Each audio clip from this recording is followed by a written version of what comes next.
మహబూబ్ నగర్ జిల్లా దేవరకద్ర మున్సిపాలిటీ అభివృద్ధిపై MP DK అరుణ రాష్ట్ర ప్రభుత్వంపై తీవ్ర విమర్శలు చేశారు.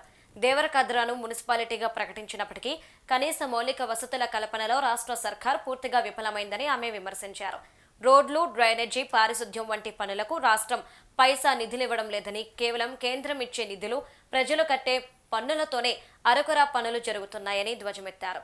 రాష్ట్ర ఖజానా ఖాళీ అయిందని సీఎం చెబుతుంటే మంత్రులు మాత్రం అమలు కాని హామీలతో ప్రజలను మోసం చేస్తున్నారని దుయ్యబట్టారు.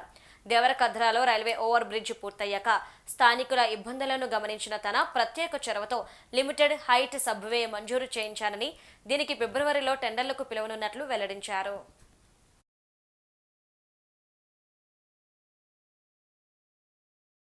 భారతీయ జనతా పార్టీకి అనుబంధంగా ఉన్న ప్రతి ఒక్కరు కూడా అన్ని కమిటీల సభ్యులు దీంట్లో పాల్గొంటారు.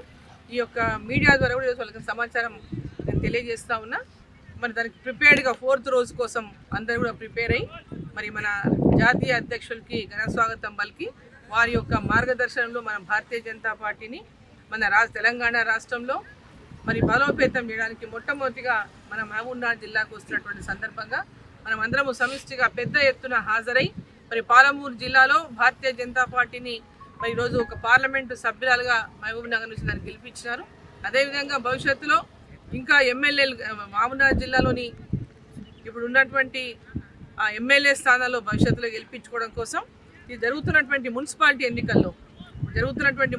ఎన్నికల్లో ప్రతి మున్సిపాలిటీని కూడా భారతీయ జనతా పార్టీ గెలుచుకునే విధంగా గ్రామాల్లో ఉన్నటువంటి కార్యకర్తలు కూడా ప్రతి ఒక్కరూ ఒక్కొక్క మున్సిపాలిటీలో ఒక్కొక్క వార్డులో బాధ్యతను తీసుకొని మన అభ్యర్థులందరూ కూడా గెలిపించుకోవడానికి ఆయా నియోజకవర్గాల్లో ఉన్నటువంటి గ్రామీణ ప్రాంతంలో ఉన్నటువంటి ప్రతి కార్యకర్త కూడా ఆ నియోజకవర్గాల్లో ఉన్నటువంటి మున్సిపాలిటీలలో బాధ్యతలు తీసుకొని ప్రతి మున్సిపాలిటీలో కూడా మన భారతీయ జనతా పార్టీ అభ్యర్థుల్ని గెలిపించి